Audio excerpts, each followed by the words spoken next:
Several years ago, I heard the Nobel Prize-winning neurologist, Sir John Eccles, lecture at a World Congress on Philosophy in Dusseldorf in Germany. And Eccles had just written a book with Sir Karl Popper, one of the greatest philosophers of science during the 20th century, on the self and its brain. And the title is revealing. For Eccles and Popper, the self is not the same as the brain.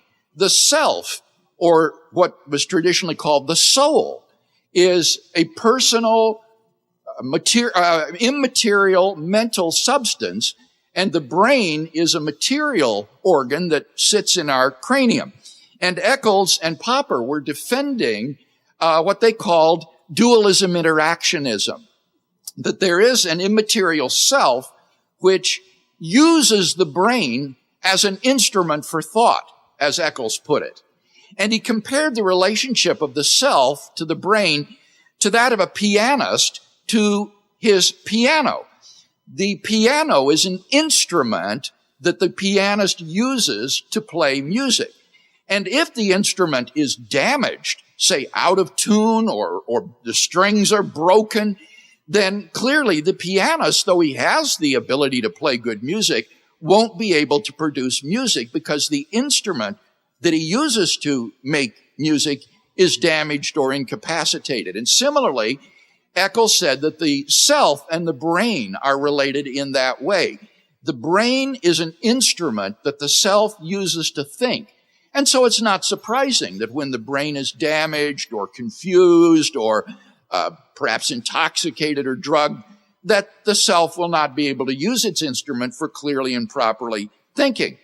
On this view of the self and the brain, the fact that there are correlations between mental states or conscious states and brain states isn't really surprising. If the self is using the brain as an instrument for thought, then you would expect there to be correlations between mental states and brain states. And when materialists show that there is a brain state that corresponds to, say, the mental state of seeing a yellow patch, that's not really surprising. That hardly proves that materialism is true, that you are your brain, that the self is nothing but the brain. You would expect to see these correlations between the mind and the brain. Now, this past week or so, a doctor, a neurosurgeon from Harvard Medical School has issued a new book called Heaven is Real, a doctor's experience with the afterlife, in which he relates a near-death experience while he was in a coma. And I think it sheds additional empirical insights on this relationship between the self and its brain. It was the cover story of Newsweek magazine, and let me read you an excerpt from that story. The man's name is Eben Alexander, and this is his testimony. He says, as a neurosurgeon, I did not believe in the phenomenon of near-death experiences. I grew up in a scientific world and became an academic neurosurgeon, teaching at Harvard Medical School and other universities. I understand what happens to the brain when people are near death.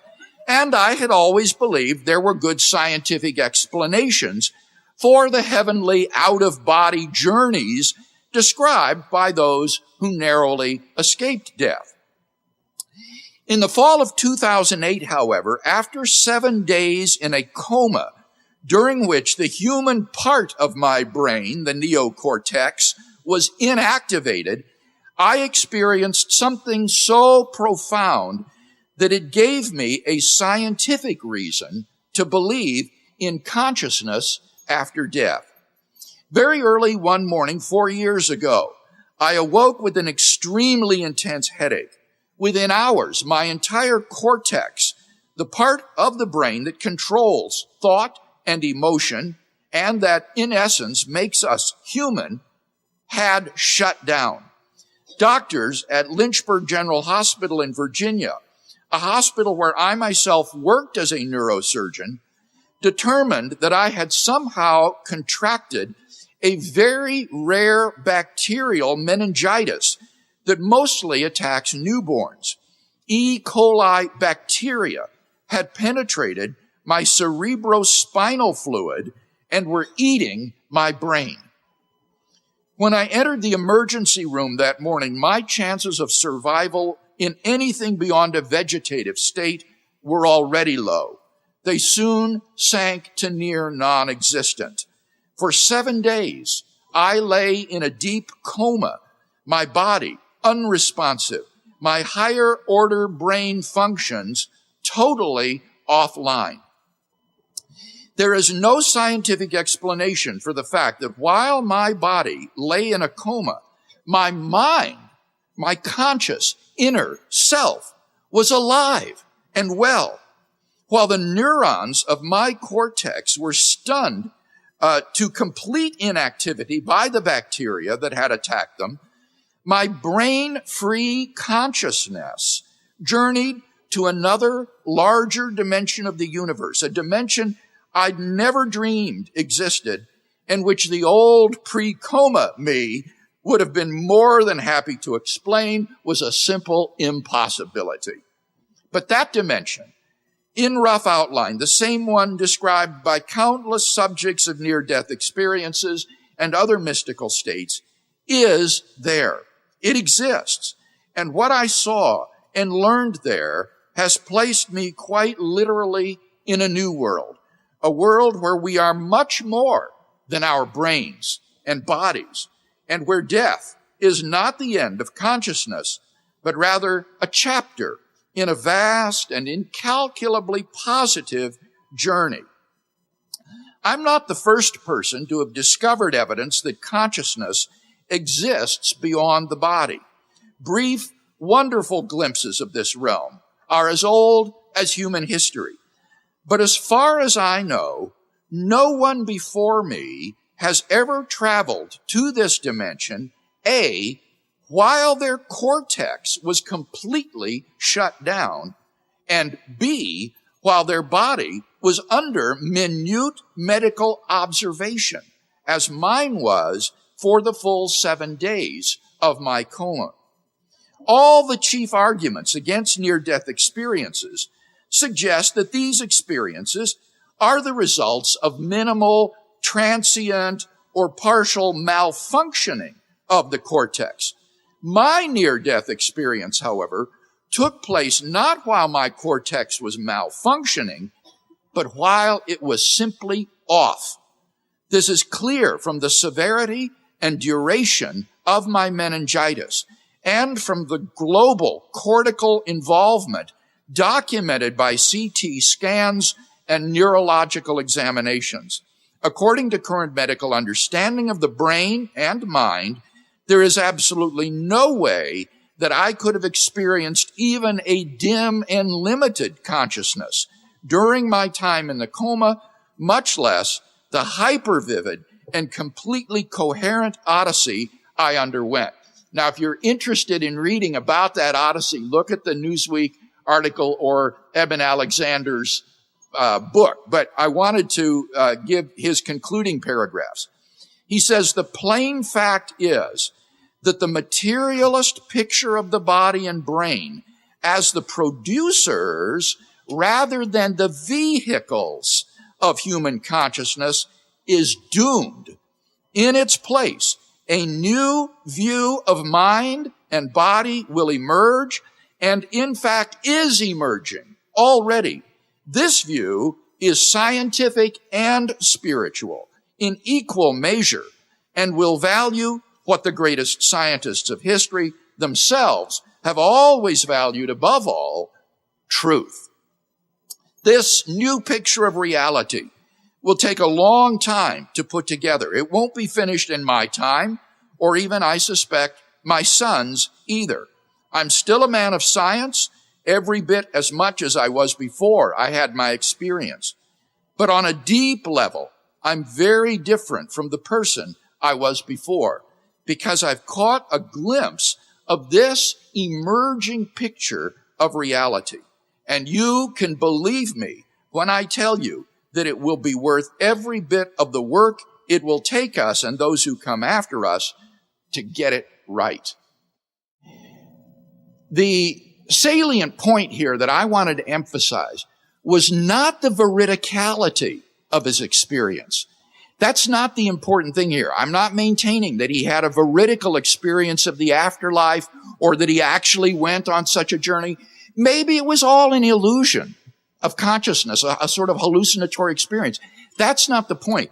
The point that he's making is that these mental states of consciousness were independent of his brain states, that there wasn't even a correlation like Eccles and Popper thought there would have to be, that here his brain functions were shut down, and yet his mental life, mental states and consciousness was still active and vivid.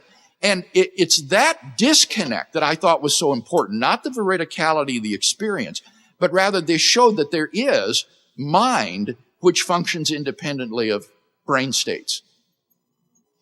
When I read this testimony, my mind immediately went to a recent book that I have read by Thomas Nagel, the philosopher, called Mind and Cosmos: Why the Materialist, Neo-Darwinian Conception of Nature is Almost Certainly False. Now, Nagel is not a theist, much less a Christian. He is an atheist. Indeed, he is something of an anti-theist. He says, I don't want God to exist. I don't want to live in that kind of a world. He wants atheism to be true. And yet Nagel, just like Eben Alexander, is convinced that the materialist picture of reality is fundamentally flawed and that we cannot adequately take account of this world until we make room for mind and consciousness as equal partners in reality with the physical. Let me just read you a couple of paragraphs from his book. He expresses doubts about whether the reality of such features of our world as consciousness, intentionality, that is being about something, meaning, purpose, thought, and value can be accommodated in a universe consisting at the most basic level of only physical facts. Facts, however sophisticated, of the kind revealed by the physical sciences. So as a philosopher, he's convinced that physicalism or any kind of reality that would say there is no mind beyond the physical cannot account adequately for such features of the world as consciousness, intentionality, meaning, purpose, thought, and value.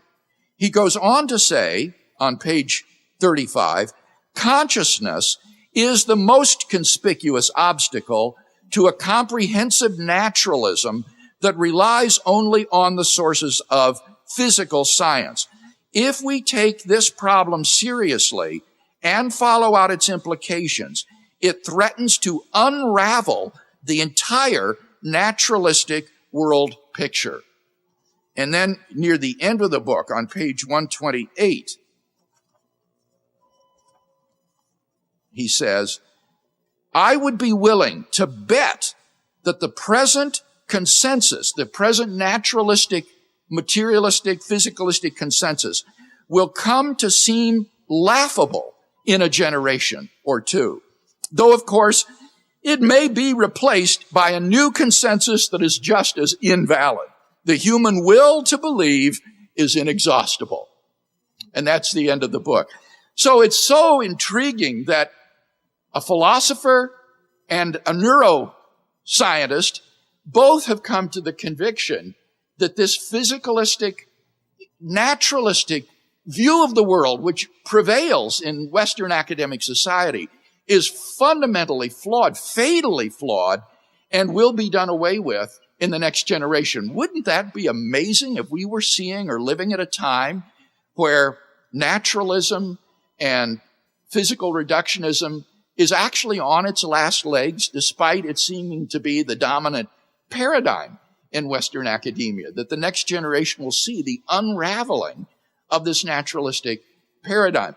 So I thought that was extremely interesting and provides real food for